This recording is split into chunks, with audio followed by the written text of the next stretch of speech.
or after the rodeo, and I'm like, have you seen me anywhere? You think I'm up here? I'm at the freaking Nugget over there. It's the bar. By the time the bell rings, it's over. I'm over yonder. Hey, when the bell racer, last bell racer come up the alley, we was in the limo. Gone. Watching no extras after the rodeo. What extras? Or get after it. We was doing the extras at the bar as they go by. Gate cut. Bye. Yeah. Hold on. Pin 3. Hey guys, welcome back to the Let's Freakin Rodeo podcast presented by Boot Barn. We got a little something different going on. My good friend Trent Walls called me about his documentary that he's coming out with. It's called 6-8, The Night Everything Changed. It's about calf roping. You actually just watch and listen, and you'll learn all about it. We're having a 3-week series, and Trent's here to kind of tell you a little bit about it. We filmed this show back in Fort Worth in February, trying to highlight the 1997 NFR. Round 9, NFR record was broken 3 times in one night. Cowboy Channel is going to air during the NFR this year. We hope you guys tune in and support us. We love Let's Freakin Rodeo, and we're glad to be a part of it. In this episode, we just got done talking to Jeff Chapman and Blair Burk, two kind of best friend, kind of rivals that buddied together, that rodeoed together, that had the same coach who's Blair's dad. Really interesting, intertwined story that I had a lot of fun listening to. We hope you enjoy it, and stay tuned for more. And then, did you go with Roy in 93 as your rookie? Yeah, he said, hey, baby. Okay. No. Put your finger in my belt and take me places. Like Blair got prime time. I said I did. And I went places I didn't really want to go. He said, hey, we just slipped right on through that door. It was a blue room. He said, a big old blue coat here. You just, anything in there is ours. I'll be in there in a minute. It's ours. Yeah. I'll tell you what, when I was 7, 8, I guess. Oh, yeah, that's a good story. He came down there. It was the year he broke his wrist. Kind of coiled around it. Yeah. Did it like that. And he came down, he just showed up one day, had his van that he won, and picks me up, 2-horse inline trailer, my Shetland pony, and 4 kids. And I go spend 2 weeks with Sue. But we're Durant. And we're headed through Sherman, and he's got to get a haircut. We tell him how old you are again. Like 8, 9. He hits this dude in the ass. And we get out, and I'm just standing there like, oh my God, we got a wreck. Soup's just easing around there. Him and this guy are talking. He goes, well, I guess we need to exchange information. Roy's like, yeah, baby. Tell you what, just write my stuff down. You can holler at me. He goes, all right. He goes, what's your name? He goes, Ernie Taylor, Hugo, Oklahoma. And he's just elbowing me the whole time he's telling me that. We get back to the van, and he goes, oh, Ern, he ain't gonna like that.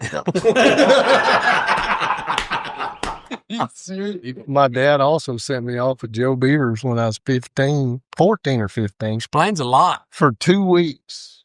Just stayed down there with him during the height of the cocaine and all that. Yeah. And Dad's like, don't you do what he did. And Joe told me when we got down there, he goes, we don't talk about nothing. We see. He goes, don't you touch a drug one. He goes, if you do, I'll kill you. He goes, because your dad's going to kill me. But you can drink all them Seagram's Wildberry wine coolers you want.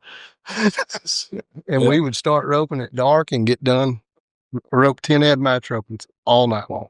For me and him and Arnold. What sticks out to me watching the documentary was I didn't know that that Barry did that for you and said you just forget everything. You go get your rope can and you go rope and I'll take 50% of what you win. That was the deal. I had entered the winter that winter with Blair, but I'd been 7 years and was supposed to be the guy, wasn't the guy, didn't win like I was supposed to. A lot of stuff goes back to me and my dad, but didn't win, and I had pretty much had enough. And Barry asked me kind of what I was going to do, and I'm like, I'm broke. I don't have a horse. He goes, well, I will, for half of what you win, I'll enter you. You don't need a rig, don't need a credit card. All you need is a rope, Ken. I want you to do two things. Three things. Ride what I tell you to ride. Be still when you nod. And let's go one more swim. He goes, you're as good from the saddle horn to throwing your hands up as I've ever seen. Let's make sure we do that. And I did two of them really, really good. Blair pretty much, as we'll get into a little later, as long as he was holding the breast collar and I had Winston Fry pushing most of the time, I would pretty much nod and ride all the time. And Blair would pretty much score for me. And I'd pull him all the way to the line and wring it out of there. But With their shoulder, hip, knee problems come from pulling on Jeff's breast collar. You know, Jeff, we had that old Roy Cooper shoot there at Durant, Oklahoma, and Jeff would nod and Barry'd go, and Jeff would be halfway up. Now, wait. Now, stop. It had a handle. The gates were flat, so you had to see a good bit anyway. But it had a handle, and it could come up halfway before the gates would even move. Well, Barracks would sit down there, and, boy, you'd touch off and on. He'd do it to Blair, too, boy. Start some of the biggest damn fights in the world. But just touch off, and he'd let you get rolling, let you run 5 or 6 or 7. Wouldn't just right off the bat. All of a sudden, you touch off and nod, and he'd just do that, and them gates wouldn't bang. You just pass it. You dumb son. Be still when the gate. That's all you got to do is be still when the gate opens. He taught us how to score. Yes. If I had a nickel for every story I've heard of Barry Burk teaching somebody or turning somebody's career around or giving somebody advice that changes their roping life, I mean, it's unbelievable how many people he helped and how big of the sport, how big a part of the sport he was. All of us. I think anybody in that time frame. Yes. Everybody got a dose of it at some point because it's inevitable. You lose your confidence. Your horse goes haywire. You're not getting up. You're not winning. You're falling behind. And Bear was like, he was that soft place to land usually that had that word. Other than with Blair, they like to have conflict, but that it was just always when you're searching for the answer, it seemed like Bear had it. So, yeah, I was like the quarterback. You know, I got all the ass shootings. There was no room for error. But he could make Coach's son always get the always. Exactly. I know with me though, he knew he could make me feel like King Kong. And whatever calf I had, whether he had planned it or not, it was Calgary. And I'm pretty sure he had picked that calf earlier in the week, the calf that I ended up running in the Final Four. But lope around, Final Four, I come back around, and he's just grinning from ear to ear, and he goes, got him. Got him, what do you mean? Got him right here on my list, got 3 stars. I said you or Blair was going to win 50 on him. I'm like, heck, I got him. I guess we're winning the 50. I'm riding the hammer, and sure enough, 150, boom. Go on. just like that. And but he knew how to work me. Mm-hmm. And it was, him and Blair would battle a little bit. I do have one that Blair doesn't have a clue that I'm going to bring up. But I did get to see y'all match rope one day. Really? Mm-hmm. this is some archives. Now, and this is... We matched rope at Cheyenne, too. And he got me and you both. We're down in the practice pen, and Barry is down there, and he had a little horse, Ace. A little sorrel with a strip in his face. And Barry'd been riding him a little bit, and we'd been off rodeoing or whatever. And him and Blair get to going at it pretty good. And Barry goes, well, I'll match rope you on one head. And Blair's like, whatever there. And it gets going back and forth.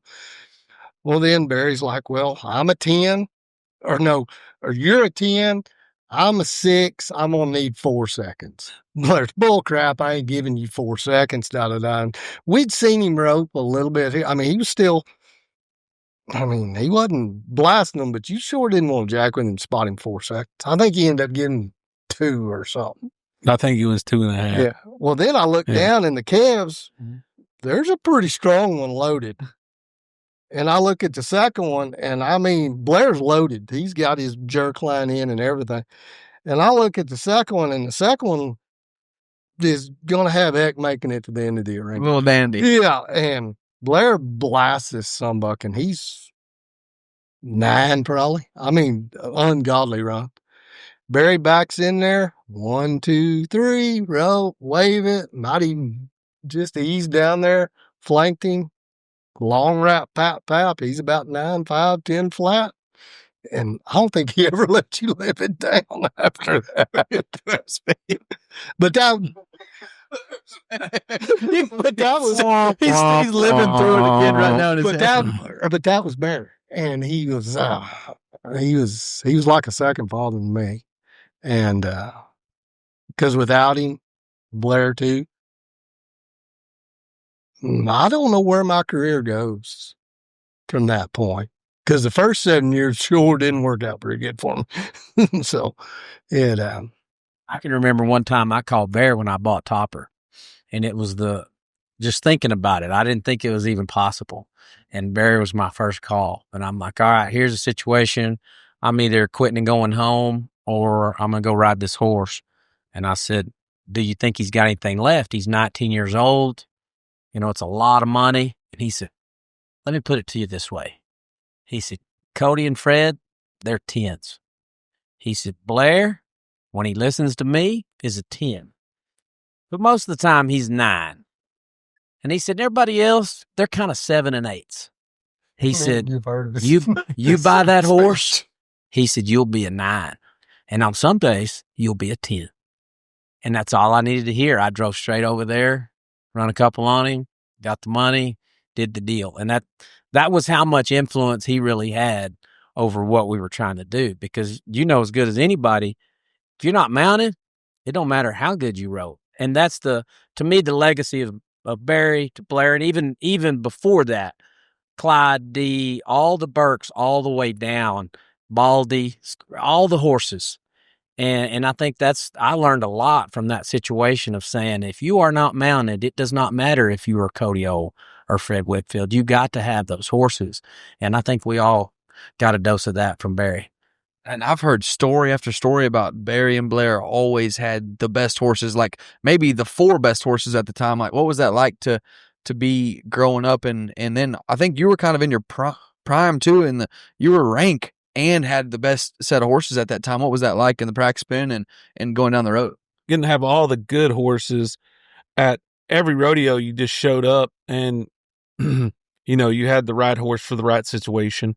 You know, my dad, he was just the person that, not just me, but everybody kind of, you know, got our horse situation right through and everything. And I, you know, I really didn't, when I started, I kind of started early, right when I was a freshman in college and, going to Southeastern down there, and I didn't have my horses right, and we wasn't prepared correctly the first couple years, and I missed the NFR by $77 my first year. It was a long ride home with Barry Burk from San Francisco. 77. Yes, sir. Calf come untied 5.93, and it was a long drive home. We talked a lot. We didn't talk a lot, and I listened a lot. Didn't listen a lot, but we learned a lot about, you know, getting ready for the next year, getting our horse program ready.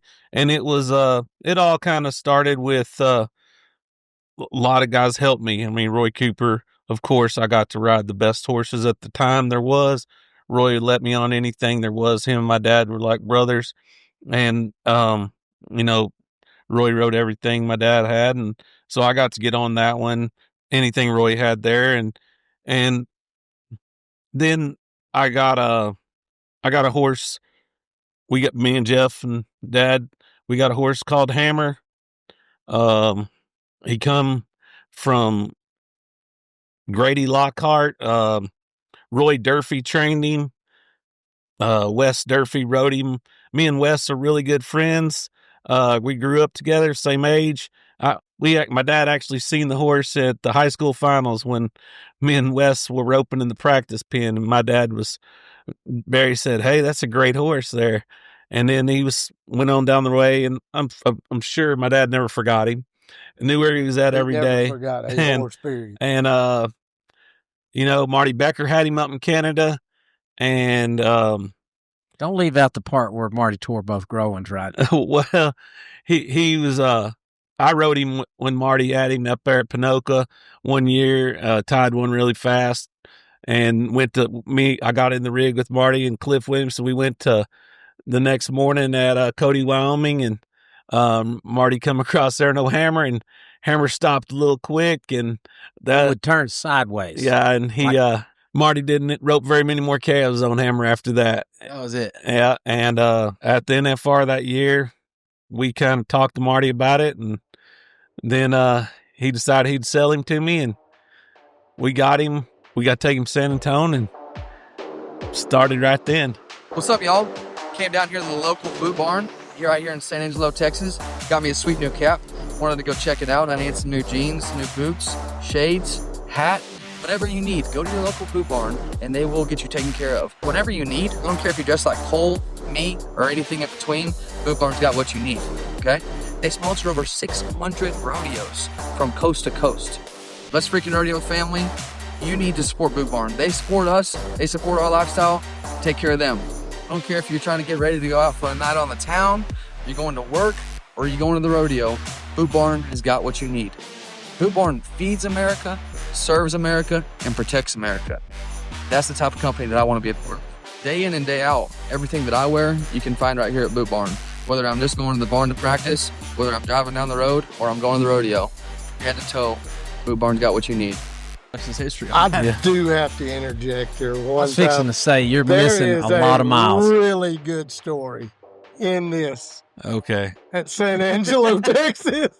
Hey, you don't have you don't have to tell all the stories on me. Butch Kirby was in the way.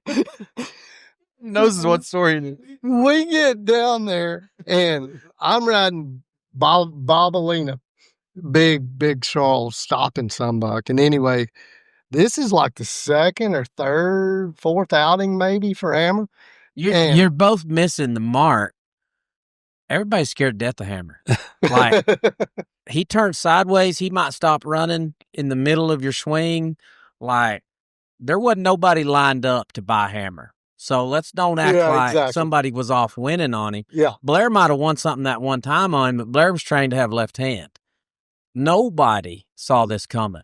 So the resurrection of that's the best horse I ever rode. I mean, and I feel like I rode as many good ones as anybody with all my friends have them. Hammer's the best one I ever rode, hands down. And it was a 6-month turnaround from one you probably couldn't give somebody to this is the best horse I ever rode. So, and anyway, so Blair rides him, and there's a few people that Barry told us standing order got to ride no matter what. Dave Brock was one. Dave backs in there, and Blair has told him, if he told him once, he told him 20 times, hey, I'm going to holler if you break the barrier. Do not throw your rope. Just pick him up, ease off to the right. Don't throw your rope. And because one thing about Hammer, when you thought about dropping your hand, you were going as fast as a horse could run. He was like a bulldogging horse in the corner, and he was just super fast. The first time you ride him, you're probably going to break a barrier on him. But anyway, so Dave backs in there, and he starts ear around. He lets first thing, crashes the barrier. Blair's hollering, broke it. And in the middle of about the third broke it, Dave just hangs it on him. Hammer, boom.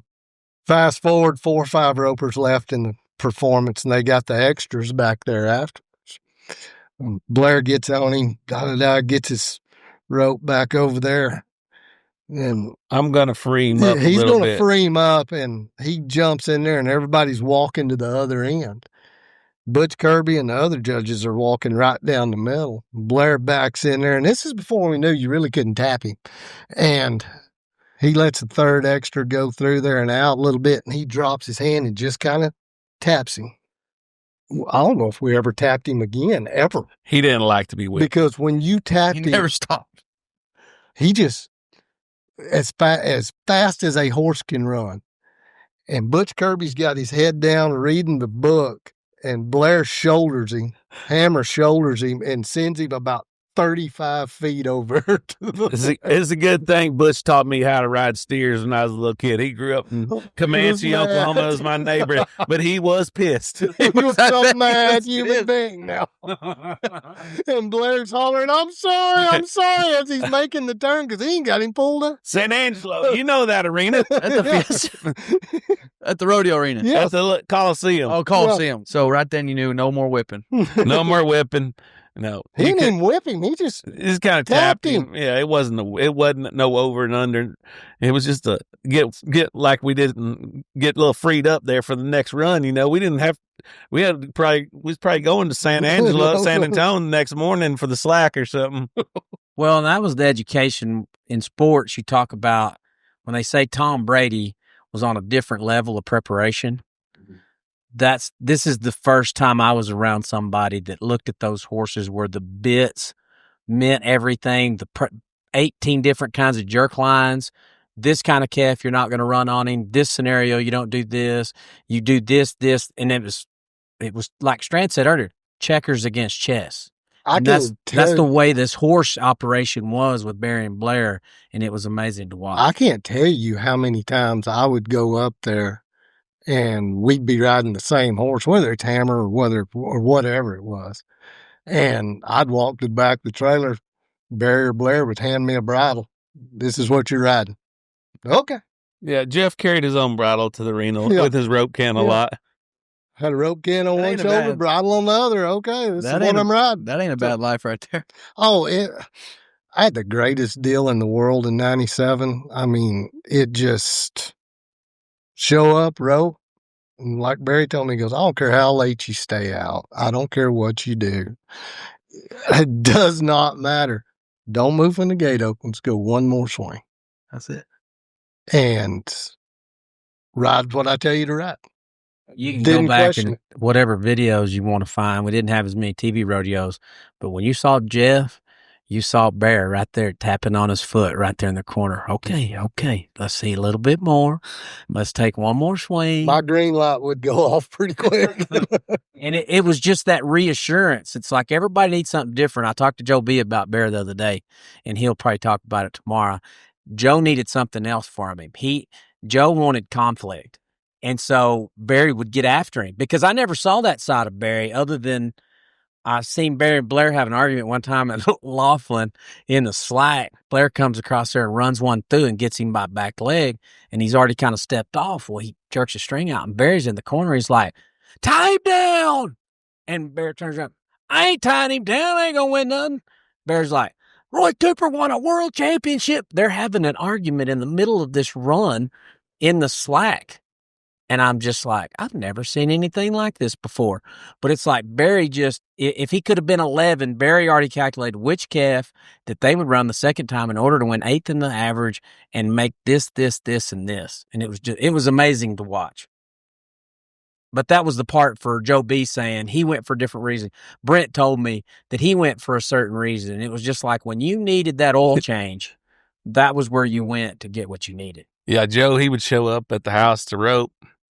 And him and Dad, they'd go rope by themselves. I wouldn't get to go out there and rope with them right then. It was straight. You usually didn't come rope till the evening. Well, you think Joe got the rope? But Joe got the rope before me. And it was just him and Joe because Joe needed that time alone with Dad. And I didn't get to go out there. And I was like, dang, Mom, my house. What's he get all this special treatment for? I mean, but it was always fun. You know, Joe, he treated me great every time. What the connections he had. And you know, Joe's dad, Walter, he built my dad's picking strings, hand braided them. Yes, sir. So that was how Joe and I actually have a letter at my house. My wife, Chelsea, found when my dad passed away. He found a letter that Joe Beaver, 11 years old, wrote to my dad. We were going to have to see that. That's really cool. Yeah. Yeah. I was always jealous of Blair growing up because the first time I think I saw you, the building that Trevor ended up buying at Anson, they used to have an AJRA rodeo. And Blair would come to some of the AJRA rodeos that are close enough to Oklahoma. And I remember I pulled in a van, and Blair got to sleep all the time, and Barry and Cheryl would drive, and they had a one-horse trailer. And he showed up, and he blistered our ass. And then he was probably headed to an amateur rodeo after. And so probably, I'd say you probably went to more rodeos before 17 than most people do in their life, because that's what they did for a living. And I thought, dang, that'd be a good life. And I didn't even think that I wanted to rodeo, but then right past that, he turns 18, and Roy Cooper's a part of it.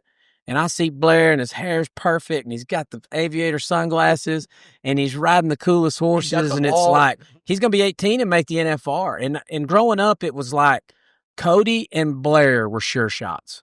Jeff, Strand, and Brent, they're a little older than us. They're 3 or 4 years older than us. But I know Blair and Cody just stood out, heads above everybody else. And it was like there's no doubt that that's going to happen for them. So I think that had everything to do with Blair, too. Blair was a good high school athlete, come up, but got that from Roy.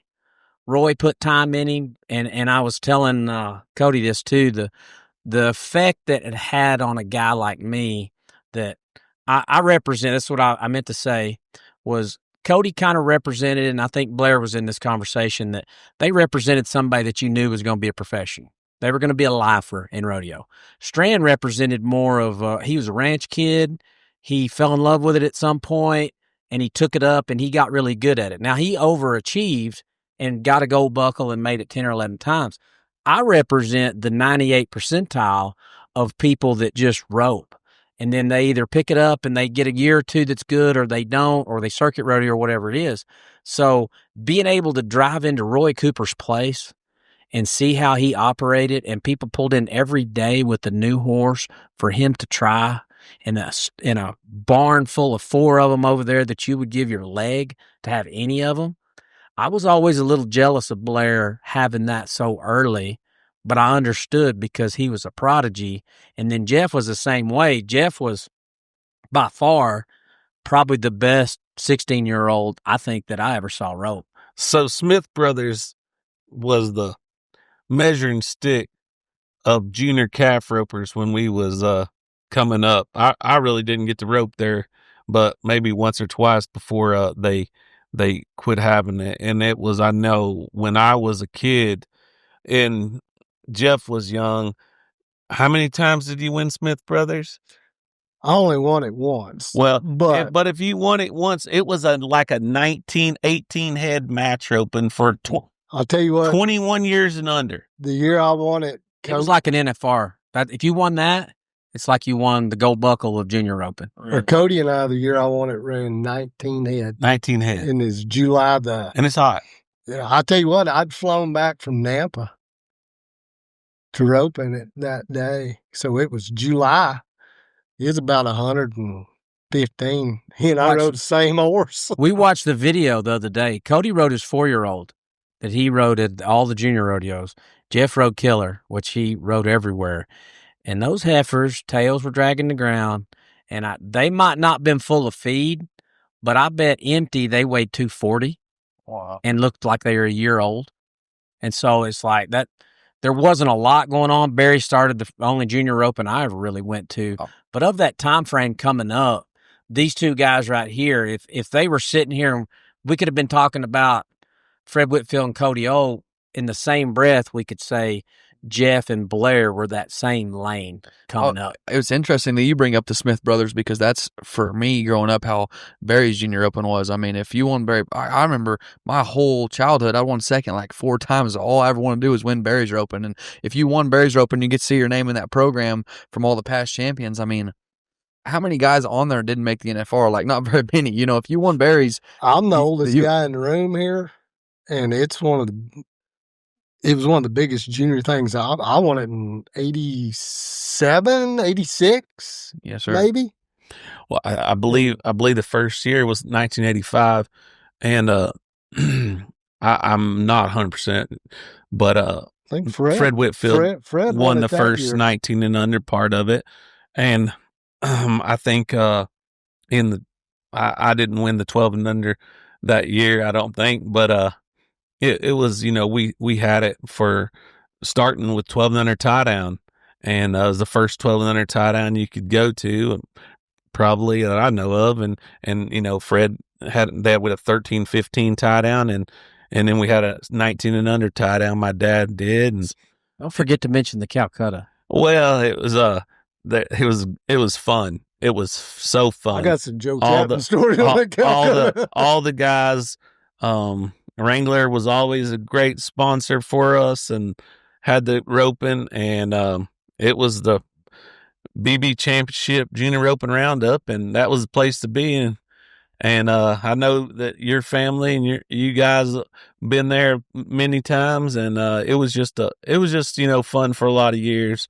And my dad, he loved kids, he loved teaching them, he loved watching them come to the roping and getting to see them all year. And what he loved the most is being right about which ones we're going to make the NFR, and which he loved that part of it. Like Trent talks about how great, and I didn't know this, how great you were growing up. What was it like growing up, being the prodigy, winning everything, and then going through that, what was it, 7-year process of not making the national finals and not really having that much success, at the professional level after winning so much growing up? When I was 14, I was about half the family income. So, I mean, we roped money, and that's just what we did. During those 7 years, there was a lot of, me and my dad argued a lot. We fought a lot. We were best friends. He's still the greatest man I've ever known. And I wish I'd have realized it sooner. But I guess you could say, as Trent likes to say, a little part of those 7 years. I mean, one year I missed them, I think 60 something bucks, missed the finals. I was top 20 every year, but was kind of running away, I guess you could say. Just you got to tell them running the Stephenville story. Like, I would run. That's if we're talking about Cody Ole and Joe Beaver, like Jeff was the in between that probably would have stole Fred's thunder to a certain degree. You're not going to beat Fred Whitfield, but they were the rookie the same year. And if you were a betting man at that time, when 1990 hit, all the money's on Jeff Chapman. Well, when it comes time for Marty Yates, Carter Edmondson, who were his two best friends, they enrolled in Tarleton. And Jeff just did him a veer and went over there because he'd been a professional roper for 4 or 5 years already. And to a certain degree, he was ready for some fun because he's out of high school now and he's on his own and he can make a living every weekend at amateur rodeos, jackpots. We had a Monday, Tuesday, Wednesday, that kind of deal around there. Well, then he comes to Stephenville and hanging out with those guys, getting to a basketball game, breaks his ankle off. Shattered. Got to call Pops. Yeah, I'll never forget. We were playing basketball right up here at the little park, and we went back home, and Carter's telling me, he goes, "Oh, baby, it's just sprained. It's just sprained." And I'll never forget, I was riding on the bed of the truck going back to the apartment, and he hit a bump, and I'm holding my leg like this, and my whole bottom part of my ankle just went like that. And we get back to the deal, and I'm like, "Dude, I think it's broke." He goes, "Nah, it's just sprained. I've done it 100 times." About an hour or two later, this thing's big as a watermelon. We go up here to the hospital, they x-ray it, and they're like, "So where do you want to have the surgery at?" I'm like, "What are you talking about?" And they're like, "Dude, you're going to need 6 or 7 screws, 10, 12 pieces of wire, all this." And I'm like, "Crap, I got to call home." And I called home, and my mom, or stepmom, answered the phone, and I said, "Where's Dad?" She goes, "He's in the back here in the bedroom." She goes, "What's wrong?" And I said, "We had a bad day." I said, "Where's Dad?"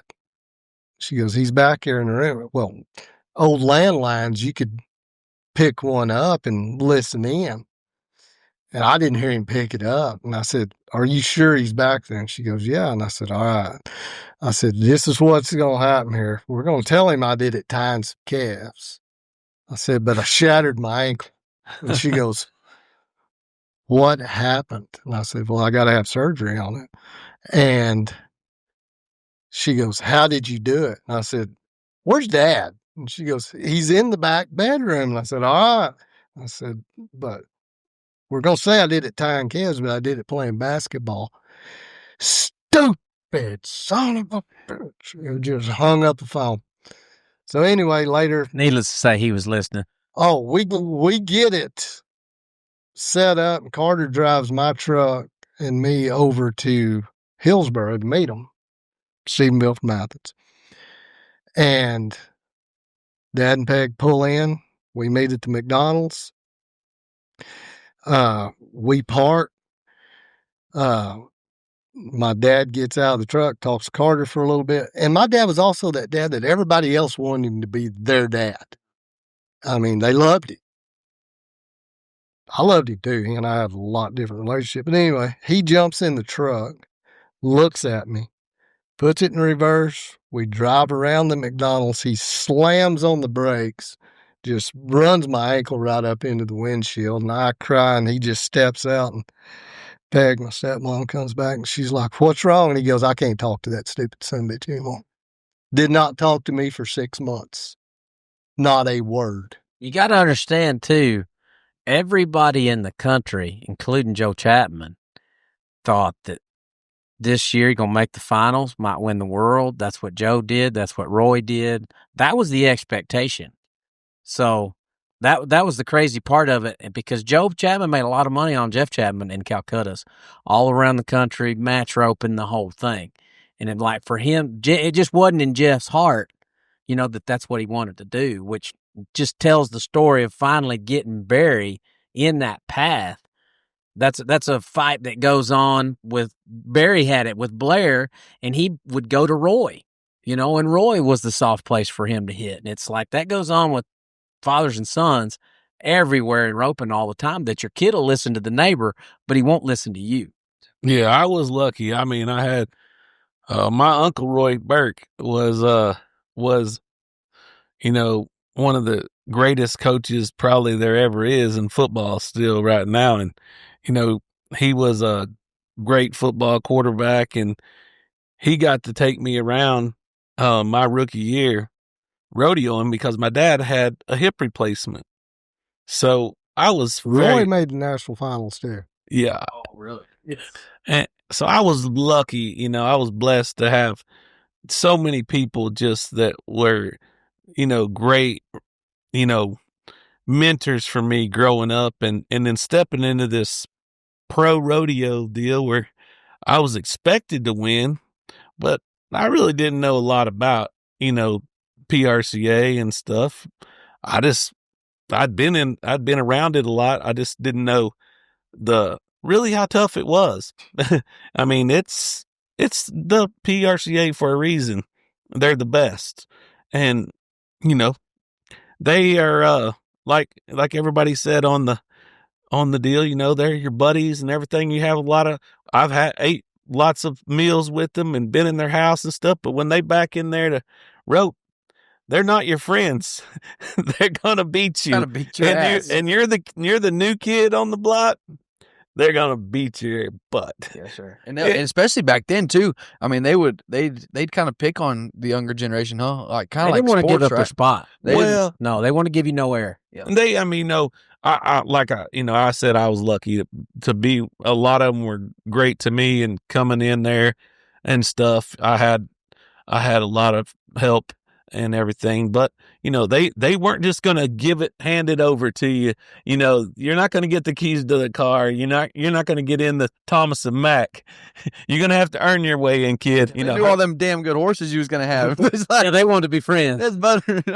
Blair, you need anything, baby? That was another thing, like hearing y'all with Strand and Cody, which my rookie year was 90, and you're talking about the Cavs and all that. How much it changed listening to them when they first come in. I'd forgotten what it was, but I can remember in 90, 91, I can remember calling my dad in, I think it was 90 at El Paso. And he's like, well, or what'd you get? And I'm like, Dad, I'm not going to be able to reach her flank. It's not that I don't think I can flank her. I physically cannot reach her flank. and I'm built like an orangutan. But then, you know, how the calves had changed that much over the years. And I mean, sure enough, a 320, 330 pound calf. And just, I remember I nosed both of them down, 1/4 in the average, got out of there. But, trying to think so 97, you're riding Hammer at the NFR? Well, I rode Hammer pretty much in 97, all of them. Yeah, all year, I think so. And then what were you riding at the NFR 97? Started off on turbo that we got from Junior Lewis. Barry bought him on the track there at Cheyenne, I think. Yeah, me and Jeff won a lot of money on the 4th of July, and to what Barry said, ride. He said that we y'all got to tell him Barry's best saying about buying a horse. Oh, I asked him one time. I said, Barry, what do I need to ride over there? So and so, we're flying somewhere or something. He goes, find the guy that is A, winning more than he should, or his winning percentage has jumped extremely off the board. Ride his horse. If you get a chance, buy his horse. It's pretty good words to live by. Hey, there was never a feeling like backing in the corner on this jet airplane, and Bear's like, I've got a little more hope. I've got one story at St. Paul, Oregon. I back in there. Blair knows exactly what I'm talking about. I hit the corner, and I got about as much as I can get Holt-wise. And Blair's sitting there, and he's got the breast collar in his left hand and got his right hand on my knee. And he goes, a little more, buddy. And I get a little more. He goes, a little more. Get a little more. And he goes, a little bit more. And I'm like, dude, I ain't got any more. Or that's it. And he goes, or you ain't got any more? I said, I ain't got any more. He goes, okay, hang on. And he goes, just let off. And I let off, and it was about halfway of the arena before I got this stomach turned around. It was that just eerily staying that still and just feeling pulling into you just the whole time. It was the most amazing feeling I've ever had on It really horse. was. It's like if a fly landed on him, he's gone. Yeah. And you're sitting there, and he felt like he was 4 feet wide from his ears to his shoulders, just a block. And it's just like 4, 3, 2, 1. And yeah, like you've seen that spaceships taking off to that's Houston. That's how he took off out of the box.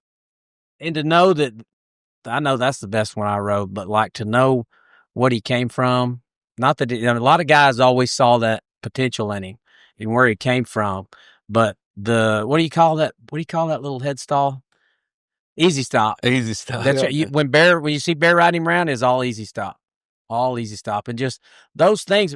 It's the same as if Bear don't do that with Jeff, the show shows that we may never see this history. If Bear don't do that to Hammer, there's not another human on earth that could pull those strings to make that horse do that. That's what, I want to talk about the two ropers that were, but I don't know if it would have happened without Barry Burk. I mean, that's kind of why I started this conversation off with him, because he's really started it all for you guys and for a lot of people in that arena that year. I mean, well, and for kids, like telling the story of the ropings and keeping you interested in roping, of having those contests, and then him giving you just 5 seconds of love while you're at that roping. And you probably got it too when you were there, of like, hey, keep it going. You're doing good. And that's all you needed. And that's a weird thing. Like with me, everybody always, well, what'd Barry do to fix your roping? He really didn't change anything about my roping at all. Just your brain. The way I approached it, the horses I rode, and just, all right, we're going to do this, we're going to do this, we're going to do this, we're going to win, period, end of story. And it started off, and it took me about 6 months to really, I believed in Blair and everything they told me right off the bat from word go. I started winning right off the bat. But it took really till Calgary before it really sunk into me that All right, now I'm getting, Well, you could see your greatness. yeah. I mean, everybody knew it that Jeff had it in him, and I mean, my dad just figured out how to get it out of him, and through putting the right pieces of the puzzle together. I mean, we might ride different horse at one rodeo. We might ride him two different horses at the same rodeo in the same slack. I mean, we'd change. It was a change up. I mean, he would throw a little curveball in there at us All the time. It wasn't to mess with us or change us up. It was actually he was that far ahead of the game and knew what the calf, what fit the opportunity. Yeah, the calf, the setup, the The setup, barrier, right. the roper. I mean, And then, that's how we learned. Like I said, the first 2 years I rodeoed, I really didn't have a plan, a lot of figured out and everything. It took us just, a little bit to figure it out. And I mean, he picked a few guys out. He said, Blair, he said, hey, you watch that Todd Sloan. He said, he knows how to rodeo. I got in the truck with Todd Sloan from the fall one year and went to a few rodeos, went to Billings, Montana with him. And he was meaning like he kind of ease around and go to some he rodeos. knew where to go. He knew where it's from South Texas, but he might get out of South Texas. He knew where to rodeo. And Todd was all business. And he was all business. He's a great guy, smart businessman. So he knew how to rodeo. I always heard Blair say, "You ain't gonna catch me hanging around in Texas for very long." Baby, no. and the trade line. Todd Sloan had a deal on. He was the first man on the trades, and that was a big deal back in the early rodeo. And you had to get a trade to get to all the rodeos. So we Roy and my dad, they had trades earlier and back when they was rodeoing, but it was getting tougher to get trades when we was starting rodeoing. And you've heard a lot of guys talk about the trades and everything, but we figured out that some guys that how to do it a little bit better, knew how to do it a little bit better than others. And I mean, when I started rodeoing, everybody said, if you could just figure out how to do it like Blair Burk. And he said he had some rules changed for him, I think. He found a way to get around the system. We heard Cody say in the show that the difference in that year was that horse, right? It's kind of like if Patrick Mahomes don't get Andy Reid, is he Patrick Mahomes today? And that's kind of Bear was that Andy Reid that could take those players, and put them where they need to be, get them set up, put it in the right place. Because Jeffrey's dominance in high school, he was great, but he had a horse that fit him perfect in that time frame. And if you go and you look, when Jeff quit winning, that horse was about done. You know what I mean? And then from that point on, never replacing that horse, even if you're thinking you're the reason that you won all that, and Kefropin will humble you to say, no, sir, you can go from the best guy there, switch horses, and you look like you're adding money. And that's what Bear over generations was like 3 deep, 4 deep. This is the only thing that matters right here is this part. And Bear knew too. I had 7 years of ass kicking. I was ready for some coaching. Even though I didn't know I was ready for it, Bear knew I was ready for it. And for somebody probably to take a little bit of that thinking and that pressure off of you, man, just show up at your rope can and I'm going to just do your deal. I'll take care of everything else. Ride this bit, stand still, like you said, and freaking go rope. I mean, exactly. Just get into it. Blair told me, just like trades, he'd get the callbacks. Hey, you need to call him. Okay. Let me tell you what else Bear knew. Bear knew economics. Jeff Chapman at half of what he won with the horses already being there. Do you know Jeff Chapman won $300,000 that year? This is what Bear cost me. I thought it was such a good idea when they finally broke up. I took Jeff in and I was ready to give half that deal. And I had 3 horses. Now, I didn't do it the same. It didn't work out the same. But that theory, like $150,000, that was way more than I ever won in a year for their cut off of Jeff. But if it not for the deal, maybe Jeff don't win that. Maybe Jeff says, screw it, and he's a truck driver from that point on. The stars all aligned that year. The reason this documentary to me is so important to tell the story, it breaks the 7-second barrier. It's Cody's first year of figuring out where his footing is. It's Jeff finding his way in rodeo. It's all of these different things that all converged into one NFR, and we got a good set of calves, and everybody turned it loose, and they were attacking the record. So I'll let these guys talk about how that week and the calves and how it all felt.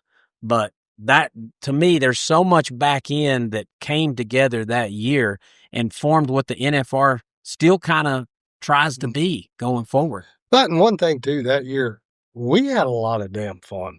Just getting out there and being with your buddies and stuff. You know how it is, Ty. Me and you've had a lot of fun rodeoing. Yeah. Hey, my dad said, he said it the best. He's like, him and Joe Beaver, they have a lot of fun. I mean, it's rodeoing's fun. It's and getting to be with your friends and family, and they're just like your brothers and sisters. And I mean, you'd meet lots of new people on the road and traveling around. That's the best thing about rodeos, is just getting to meet all the family and getting to become great friends with some people. And but we have a lot of fun out there, and we sure had a lot of fun back then.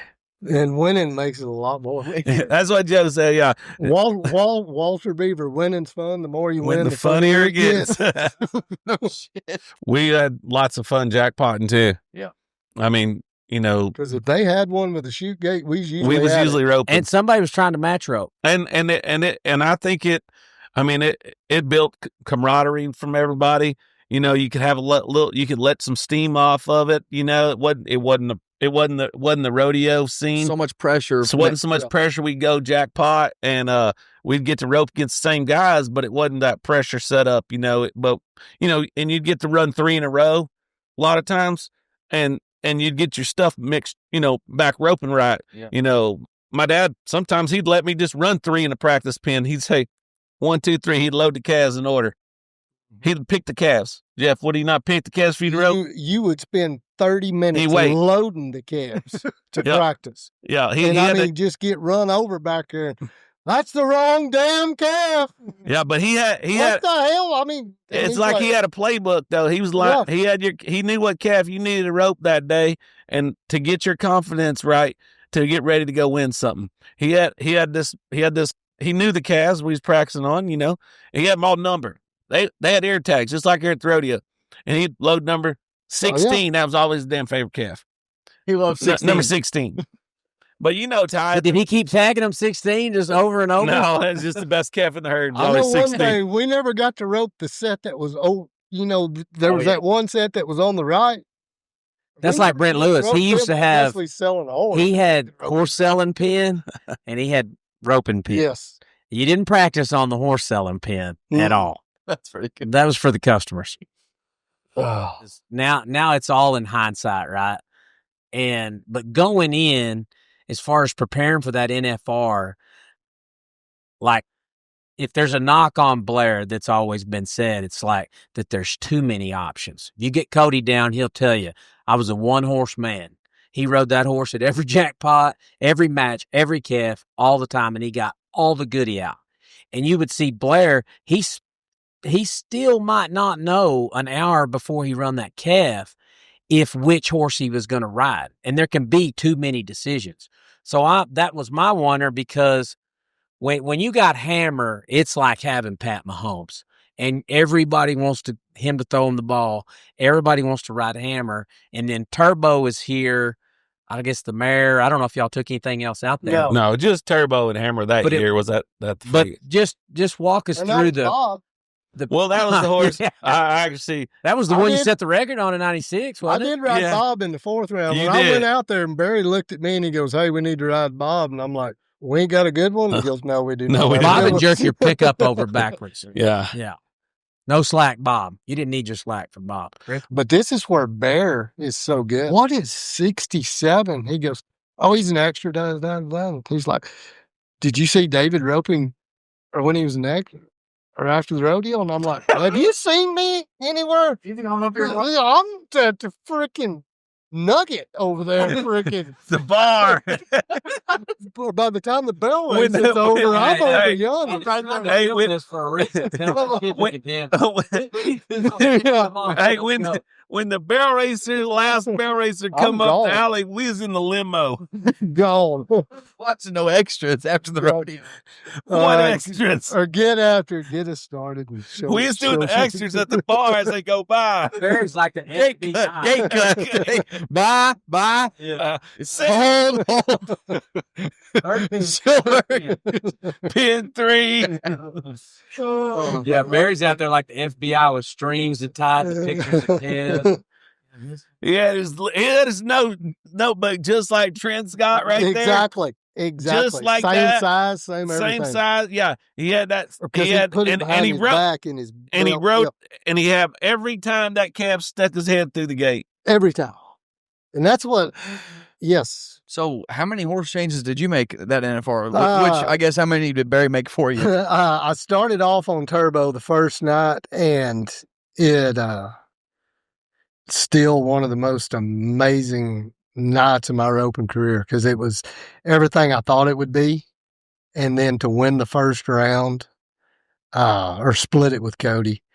But it was just amazing. And then I come back the next night, learned my lesson about something. I missed the barrier about 6 inches.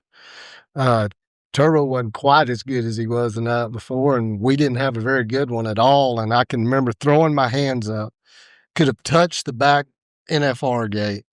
And I'm walking back to my horse going, this cannot be the same damn place I was at last night. Oh, it's on tape. Oh, I No, know. it's on the tape. Because the night before, I'm going, good gosh, why did it take me so long to get here? This is the deal. And I think the third night I rode turbo again. One went off to the right, wasn't very good. I was 13 or something. And then I rode Bob the fourth night because I went out there and Barry had Bob saddled, and I'm like, we ain't got a very good one. And so I ride Bob. He was a big sorrel horse that I rode the year before, and I actually said didn't take him out there the first 5. He didn't get there till the 5th round, and then I set the arena record on him on the 7th round, I believe, right? And but he was, when you got your rope on the calf, he was going to make them better. Yes. He'd jerk a second out of them right fast. And so you had, and he was scored great, blowed across there, but he was big and strong. Not easy to ride. Not easy to ride. I mean, you was sore when you got done riding. But heck of a horse, got by him there, and then I broke the barrier on hammer. Yeah, he got on hammer, and it's just One of the only managerial mistakes probably Barry ever made. Don't ever ride Bob and turbo and then hammer right back to back. Because You're not thinking about scoring at Well, the Thomas and yeah, Pack, but you yeah, need to well, because he's that fast. Yeah, he blasted. Kef really didn't leave, broke the barrier, and then got on turbo again. So I guess rode 3 or that year, and went back out there for the 6th round. Barry's like, back to turbo. And one little thing, we would ride to the rodeo every night. Barry wouldn't let us drive to the rodeo. Troy Pruitt had a wreck one night going out to the rodeo and almost had to turn out. So Barry, I remember the first perf I got in, and I'm like, Barry, I'll drive. And he goes, you and Blair don't drive. I'll drive. He goes, Troy Pruitt almost turned out because he had a wreck and the cops kept him there. So he wouldn't let us drive. And I would get in the truck or get in the car every night. And so what are we drawing tonight? And Blair would give me 3 or 4 calves. Towards the end of the week, there about the 8th, 9th round, Blair killed. I'd get in. So what do we want that night? I ain't telling you. I want it. Why? Because you're drawing them all. Every night. I mean, a little upset about it, but not upset. He was happy for me winning, but no, it got back on turbo and just, it started clicking, and it got good and got good in a hurry. There was one calf that you maybe bobbled your tie on or dropped the legs that you were. String didn't go out. Yeah. Eighth go round. You maybe were going to be faster than the 6'8", it looked like. 8th go round, roped him right there, kind of had his head a little funky when I was running down there. strung him, and I tucked my string in my belt. It's the way Roy did it when I grew up, so that's what I did. And my dad always thought it was faster. And it's just the way I still do it today. I think me and Ricky are about the only ones left that do it at all. But and when I went to throw my string out, it landed right on his dew claw. And I use really hard strings. And usually with a really hard string, you've got your front leg right there. If you'll do that, it'll just roll off. I've done it 100 times. It's never just rolled off, but it did roll off that night. But I didn't get it out far enough. It was 7.5, I think. 4. Sorry. But got back on turbo and it started and went good after that. So, I mean, if they hear Jeff Chapman as a calf roping fan, they're probably going to think about the ninth go round, 1997 NFR, 6'8". Kind of tell me about that night. And it started with you. So I don't know if you want to start right here or what, but I mean, 7 flat on that yellow calf stepping right is kind of where it started. I don't know if y'all he really might have looked either, but that yellow calf was not big. was not a small. large was farm not small. animal. Well, It was good. Ronnie stepped on his record the night Yeah, before. that was the Yes. deal. That's where it started. There you go. I tell you, Ronnie Hyde. This is here's to you. Cody and I had the record. Ronnie Hyde 7-1. 2 reps. Yep. On And Ronnie claims that was what was the guy that flagged back then? Buddy Lytle. Buddy Lytle. He said, Buddy Lytle, you had to damn near be standing up to get the flag. He said, I might have been 6 right there. I will say one thing. Sometimes the further you went down the list, but he'd get popping that flag that was really good. So, but anyway, Blair, oh man, I really don't even like they all kind of run together for me. Well, you want the record, no matter Yes. But him I getting mean it the year before. when it got down there to that round 7 and 8 and 9, it's before round 10, all you're trying to do is win the round. I mean, round 7, 8, 9, it don't matter what calf you draw. If you got a good one, you might have a little bit, just make your good run. But me, I was going to go at him, and I just had a big yellow calf, and I knew kind of which pattern he run, and I knew he was all there because the previous runs, he was strong, a little bit stronger, and I just had to hit the start on hammer, and he was going to be right there in the office, and kept him standing up and rapping who he was coming. Did you think you were at least going to hold the record for the full night? I mean, I've been there. I've roped with, these guys, and I actually knew what Jeff had drawed, and I knew what Fred had drawed because I knew the calves. I mean, it was round 8, 9. Kind of know what these guys got, and I knew they both had calves that were really good, and Jeff had one that I'd liked before. Fred had one that I'd seen before. So, I mean, I knew I was going to win something. I mean, when you rope out there, you know how it is, Ty. Hey, you can do your best, and it can still be not good enough. It can be, you can win the round and not do your best. Yeah. You never know. I mean, how the chips fall that night. For sure. And I mean, I love it. It's my favorite night I've ever roped at the NFR. I mean, I've won a lot of rounds out there, and still my favorite night. It's hard to beat watching that. So Blair might have known the calf you were going to run that night, but I don't think you did. I had seen him when we were breaking him in, and I really didn't. I thought he was a little swamp rat, just kind of a little goofy, and just I didn't like What's him. swamp rat mean? Rodeo for dummies. Rodeo for dummies. Call you swamp rat. She's usually got black hair yeah, and but, from the it's South. Usually a she. just something. I mean, just didn't trust her. She was a little wilder, or whatever. And Barry, being Barry, probably knew exactly what I was thinking. And I saw him and I said, 67. I said, what is that? He goes, have you looked at her yet? I said, no. He goes, did you or watch her? Because every night after the first 7 rounds, they roped the extras after the rodeo. And David Felton roped the extras that year. And he goes, did you see David run her after the rodeo? And I'm like, well, no, I'm freaking gone by the end of the barrel race. I ain't surrounded. That's why you're here, to watch the extras. You're sitting over there in the beer stand. Exactly. You told me I could do whatever I wanted to. Guess what? I'm gone. That's what you get paid for. Exactly. And I said no. And he goes, well, he missed her both times. And I'm like, okay. And he goes, but he brought her back up the left fence. He goes, and he gave her the business. He goes, you need to go look at her. And my dad, old cow buyer and everything. And I didn't get everything from him, but I did get you can look one in the eye until I went down there and looked at her, and I'm like, whoa, if I was going to pick one, that's the one I'd pick. And Barry's like, she's the one we want tonight.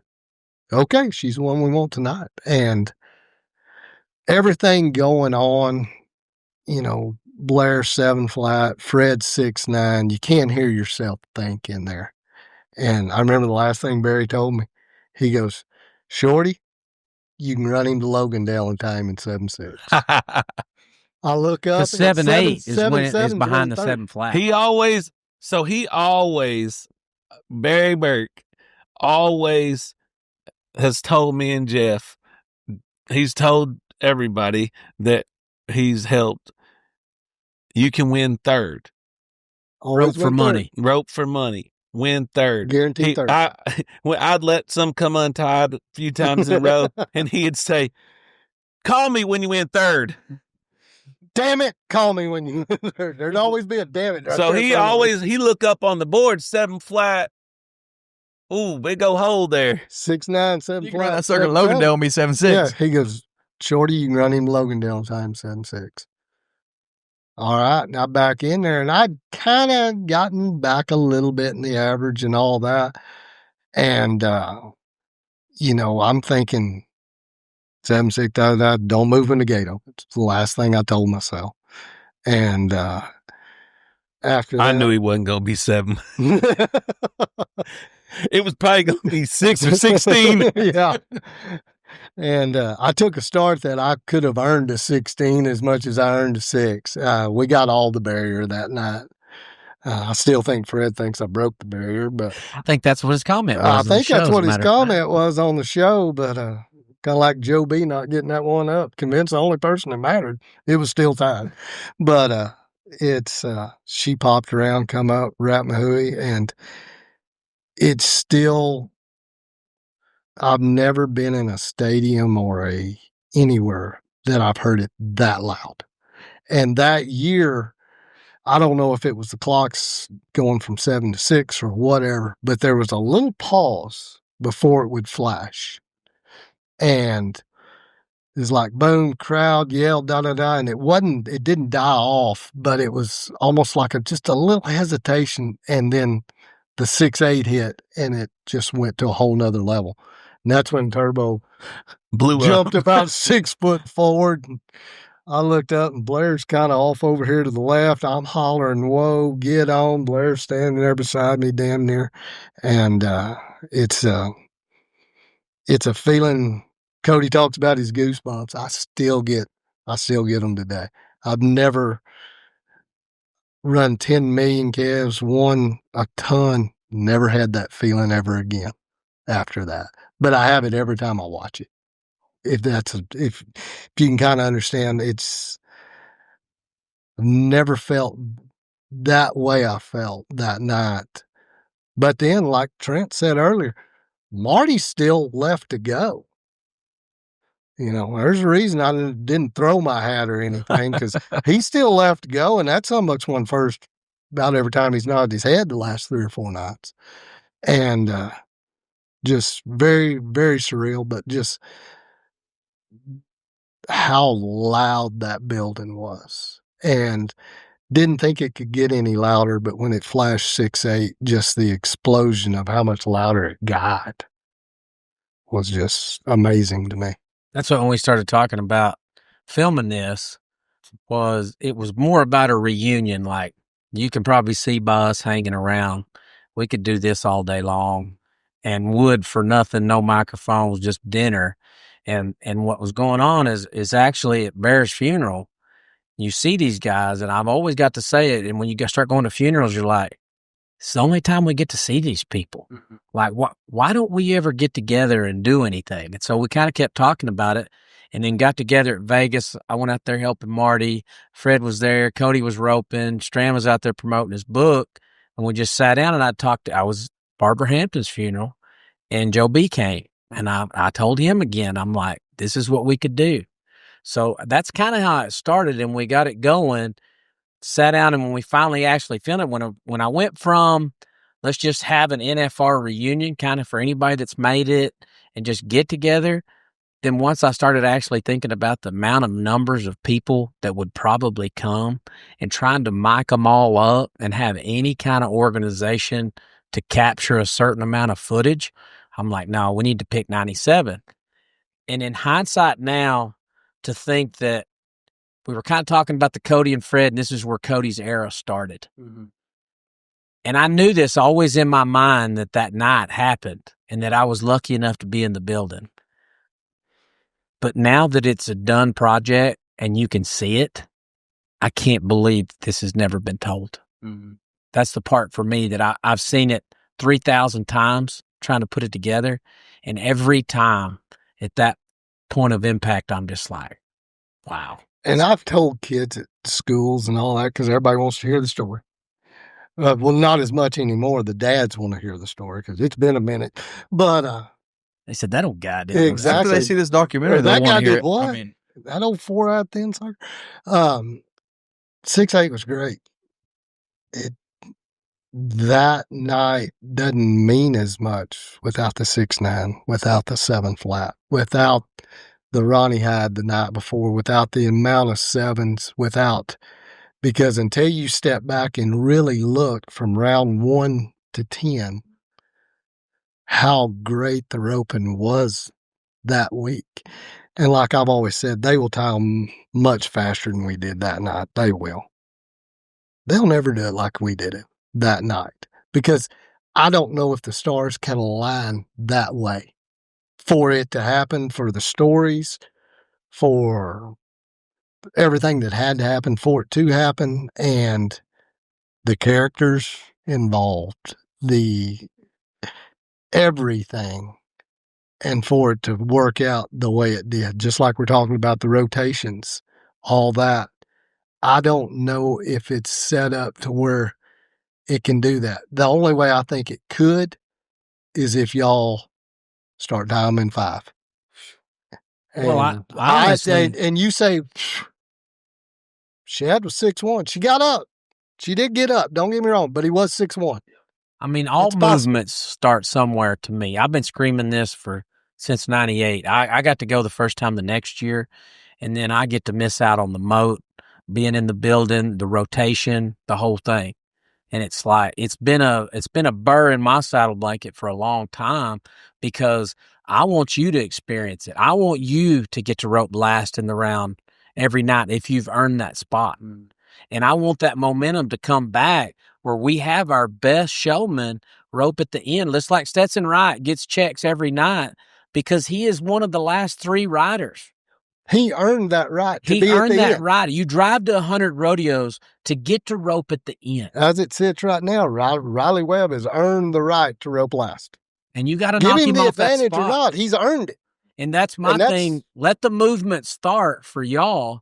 If this documentary doesn't do anything other than show you what's possible by getting it the way it's supposed to be, then this is it. For you to start it, for Shad, Riley, Haven, your whole gang, y'all be sitting in these chairs one of these days saying, 30 years ago, we're pretty good. But this is the part where if you want this to happen again, get that part put in there first too. And you're going to feel the difference in that building. When that crowd starts expecting Blair Burk to be that fast. And here we are at the end. It's the climax of this event. Then Fred, then Jeff, then Cody, then this. It's the expectation that you start feeling in the building. And I think it can happen again, but the stars have to align to do it.